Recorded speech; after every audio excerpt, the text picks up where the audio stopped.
New York, 1970. I'm now a member of the Columbo family. I'm an associate. Well, one day I get a message from Shorty, Spiro. Orders come from the top and members carry these orders out. So I get an order one day, Carmine Persico, and probably from the boss himself. When you break the rules, you can die.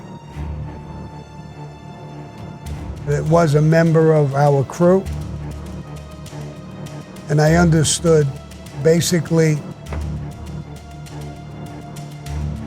I was asked to kill. For the first time ever, Sammy the Bull Gravano tells his story. This is our thing.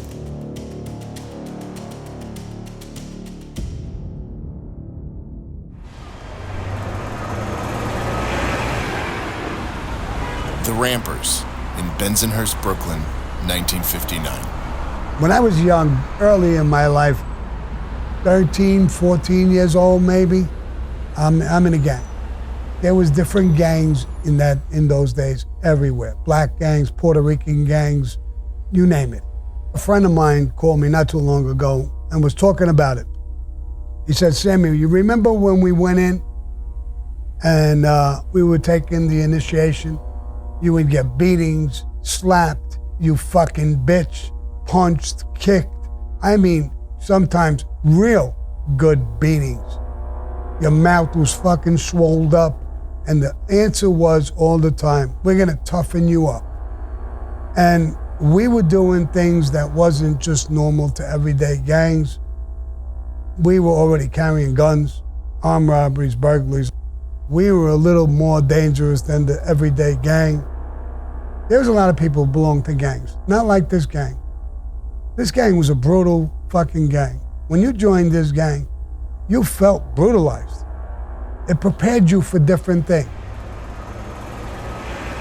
New York, 1970. Joe Colucci. Joe Colucci was a bricklayer. He was in the crew with us. He was a hunter, a tough guy, so I really liked him. But what he did, what he was plotting is unthinkable. And he came out with this weird plan on what to do, and it backfired on him. Joe Colucci plotted to kill Shorty Spiro and myself. He went to another crew member for help, a guy named Frankie. Frankie listened to his request and went to Shorty and told him what he was asked to do. That's how this whole thing started. They went right up to the top. The order came down to kill him. I wasn't really sure in my head if I was being goaded into this. I didn't understand why he would want to kill me. And I was asked, who do you want to help you once I agreed to do the hit? I wanted Frankie on the hit. I wanted to hear it from him, what happened, what he heard, why he didn't tell me, why he went to Shorty Spiro and not me. I also wanted Tommy Spiro. They agreed to that, and we started plotting to kill Joe Colucci. Where would we kill him? How would we kill him? Frankie went back and told him that he would help him with his plot, his plan to kill me and Shorty. All the information was coming to us. It was my first hit. I was a little green. I didn't know exactly what to do.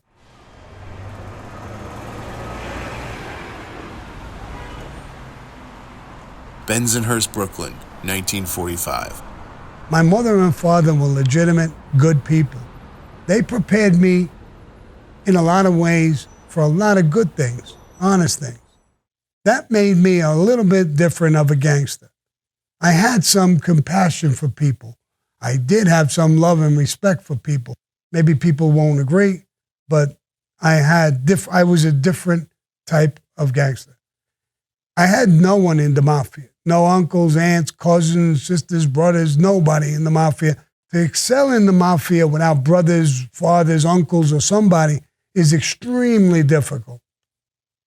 I excelled in the mafia from all my other training, my family, learning respect, learning honor, learning something different, and the gang structure. So when I got into the mafia, I believe I excelled because of all that back history. My father's name was Gerlando in Italian, but everybody called him Jerry over here. My mother was called Katie, so Jerry and Katie. Originally, there was 5 of us. Before I was born, my brother, Frankie Gravano, died. One of my sisters was a twin. She died. I was left with 2 sisters. One of them was 9 years older than me. One of them was 5 years older than me. And I was like their little toy. They would hover around me and they almost like played house with me, took care of me. It was almost like having 3 mothers. My mother was a seamstress. My father was a painter. And they worked long, long hours. I got in trouble most of my life. I literally used to break their heart. I could see the pain in their face every time I fucked up. They didn't hit me, and then my father never raised his hands to me. My mother would hit me with a broom and a stick and anything she could get her hands on. But my father never hit me. They wanted the best for me and to be good. But I was a fuck up. I absolutely loved my parents. I adored them. I never told them I was in the life. I don't think they officially knew I was in the life. Because when I was younger, I was really tough with my hands. I had a lot of respect in the neighborhood. People wouldn't fuck with me. My father, I heard him telling my mother one time, he's just a bad kid. He's just that way. Some kids are born and raised that way. We didn't raise him that way, but that's in him. So he just knew I was a tough kid, a bad kid. And I was well respected, feared, probably at the same time. I remember going to church one time with my father on a Sunday, and we went down the block. On the corner, there was a bar. And almost like that movie, Goodfellas, there was guys dressed in suits and hanging out, cop car parked there. They were talking to them. Right in front of the cops, they're shooting dice, and they're the heavyweights. Everybody looked up to these people in the neighborhood. So my father told me when I asked him, who are they, Dad? He said, they're bad guys. They don't work. They're not like us. But they're our bad guys. Respect them all the time. Never tell on them. Never go against them. They help us when we're in trouble. Back then, when they came from Sicily especially, they didn't trust the government. They didn't trust police. They didn't trust. They had those people they would run to. My father had problems and ran to them a few times. He had gumbadas that he knew from Sicily, and they came over. They were made guys. My father had nothing to do with the life. But if he had a problem, he couldn't go to them. So they, to me, were like gods. The way they walked around, they had beautiful women, beautiful cars, beautiful clothes, diamond pinky rings. And they were looked up to by just about everybody. I think I remember my father asking me, because his gumbara, Suvido, was a made guy, and when he had problems, he would go to his gumbara, Suvido. And I remember my father asking me one time, you never hooked up, right? So I said, what do you mean that hooked up? Like Suvido, you never went over there? Nah. No, I'm good like I am. I know a couple of people like that. Don't worry about it. February 28th, 1970. One night, we went out drinking. We went to an after-hour club. It was about 4 o'clock in the morning. We were ready. We've been hunting him for a while. This was the perfect time. We went to a cafeteria that's open 24 hours a day. The famous cafeteria, that was the name of it, on 86th Street. When Joe went downstairs and more or less like down the staircase into the basement where the men's room was, when we leave, Tommy, you get behind the wheel and drive. Frankie, you get in the back. I'll get in the back as well. That'll put Joey in the front, the passenger seat. And I'll take him out. Part of the life, there's a code, a strong code. When it comes from the top, they tell you to do something. And you have to do it. That's part of the code of the mafia. If you refuse, you can be killed. In most cases, you will be. There's no, I don't feel like it, I don't want to do it. And in this code, this is all to protect Cosa Nostra. I never woke up in the morning and said I want to kill somebody or thought about killing somebody. I never killed a woman or a child. It was all part of the life. That's the code. You must listen to the boss. There's no questions about it. There's no arguing. There's no talking about it. You could put a position in to try to save the person who's going to get killed. And they'll listen to you. Hopefully. But if they take a position that you presented your case, now go kill them. That's it. There's no more discussion about it. The only discussion is, I have to hunt and kill this person. And I'm not talking strictly about myself. That's the life for everybody who's in the life.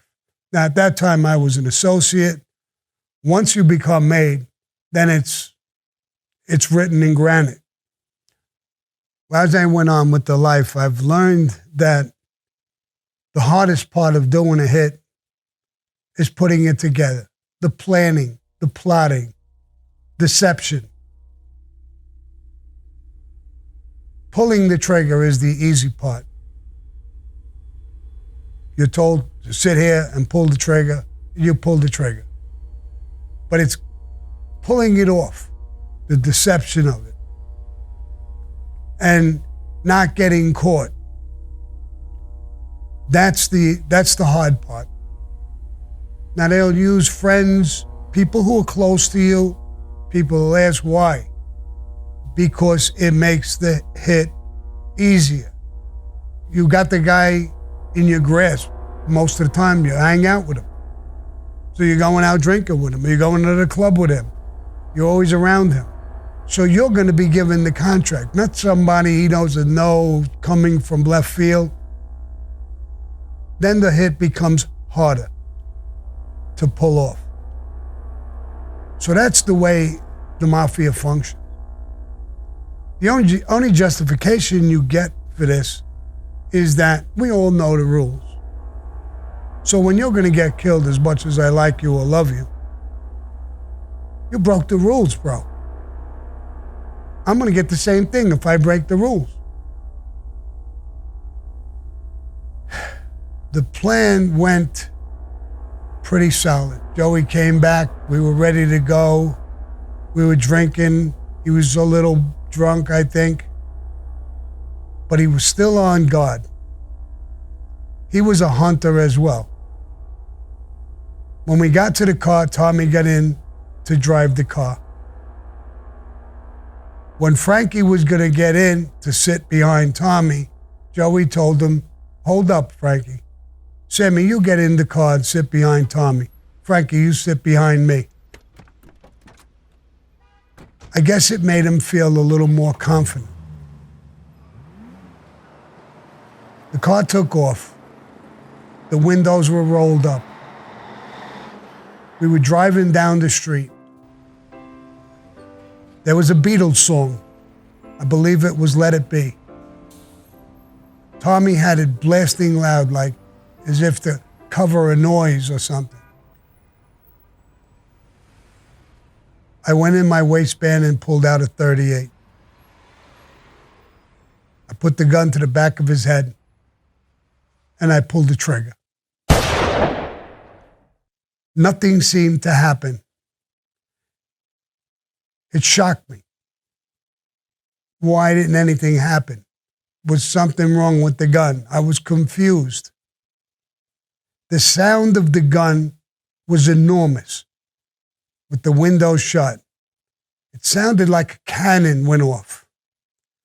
The smell of the gunpowder, I still till today could smell it. I pulled the trigger again. He started to slide over towards the driver, down and to the side. I told Tommy, go to the highway. And I told him where to go. It was an area a little bit out of Brooklyn, Bensonhurst. There were fancy homes with lawns, and it was quiet, well-to-do neighborhood. I told him to get off the highway over there and go into the side streets. Like I said, it was 4 o'clock in the morning. Maybe it was 4:10 now. I saw a block, tree-lined, quiet. I told him, pull over. He pulled over in front of a house. It was a 2-door car. It was my car. I told Tommy, open the door and push him out. He was completely shooken up, nervous. Sammy, he's dead. I know he's fucking dead. Instead of arguing, I told Frankie, open up the window. It wasn't even electric windows. It was rolling down the window. I crawled over Frankie and out the window. I went to the door, opened the door. Joey was a big guy, pretty heavy. I put one arm around his neck, one arm under his legs. I picked him up. It felt like he weighed 1,000 pounds. Dead weight feels different. I took him out of the car and put him in front of the house on the grass. And I got back into the car. My hand on the seat slid. There was a puddle of blood. My hand, my clothes were full of blood now. I told him, hold up. I rolled the window down, pointed the gun out the window, and I shot him 3 more times.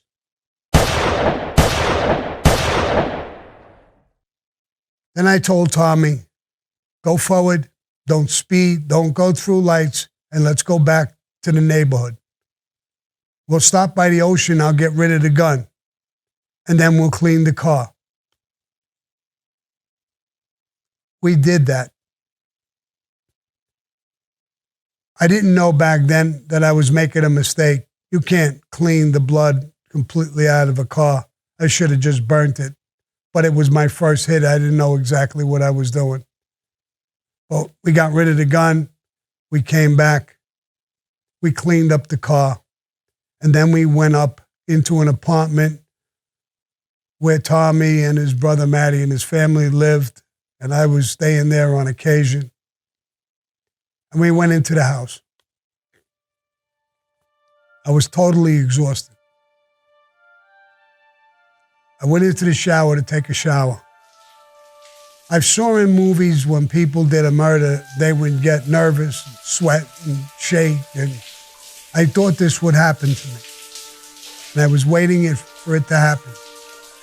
But I was letting the water run on me. It didn't happen. I didn't feel anything.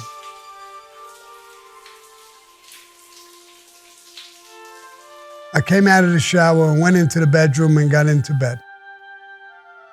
I fell asleep in a matter of seconds. I slept like a baby the entire night. I got up in the morning and there was confusion in the apartment. People coming in, girls, guys. Oh my God, Joe Colucci was killed last night. It's in the newspapers. I remember getting up and one of the girls, the younger girls who used to hang with us, and I said, did they catch who did it? She says, I don't know. It just said that he was killed. I don't think so. We got dressed and we went down to the corner where we would hang out. Everybody was there, people talking, all kinds of stuff going on. Tommy wasn't there. He left to go meet his uncle, Shorty Spiro. I remember it was like everything went into slow motion. It was like I wasn't there. It's like I was up further, looking at everybody, talking and listening to them. I started to think, why isn't this bothering me? Why don't I feel guilt, remorse? Why don't I feel anything? I did feel something. I felt I had power over life and death. My adrenaline was running like crazy.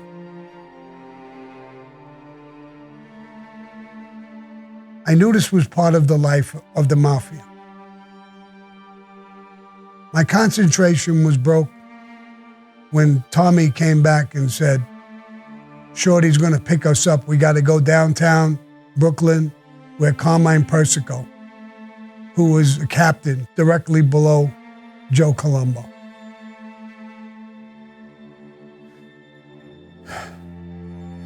I got in the car.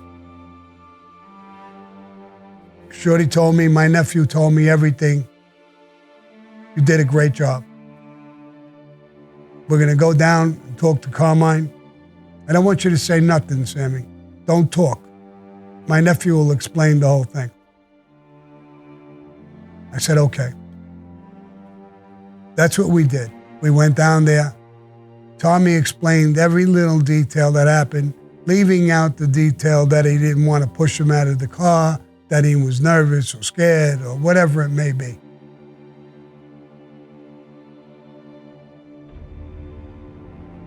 We came back to the neighborhood and we saw the family because we all knew each other. Telling them, don't worry about it, we'll get whoever did this, and faking it, and that kind of bothered me a little bit. I knew the sister, I knew the family. But that was the life that I was in. I understood it now more than ever. That night in the car, there's no question it was life-changing for me. I was a tough kid with my hands. I never killed anybody. I don't think I'm a bad person or was a bad person. Like I said, I felt power over certain things. I felt now I belong to Cosa Nostra. At some point early in my life, I'm gonna die, or I'm gonna go to prison for the rest of my life. I knew it. Knowing those things and being in the life and starting to really understand the life more and more, I became ruthless. I became fearless. I thought I'm gonna die anyway or go to prison. That's the life, and I'm in it. It's like being a soldier. You could train. When you go to Vietnam and fight, you say to yourself, I don't know if I'm ever coming home. There's other guys shooting at me. This is fucking for real. This isn't a game. This isn't a fist fight. This is a war. I'm in that war. Cosa Nostra became everything to me. It became my government, my country, my God. It became everything to me. Later, we went to the funeral. And again, I just didn't feel much. At first I thought, am I sick? Is this something wrong that I don't have feelings or I don't have things? I have tons of feelings for people in all different kinds of ways. But I felt maybe a piece of me died that night. I don't know. I really don't know. I know one thing. That night, I became a professional killer.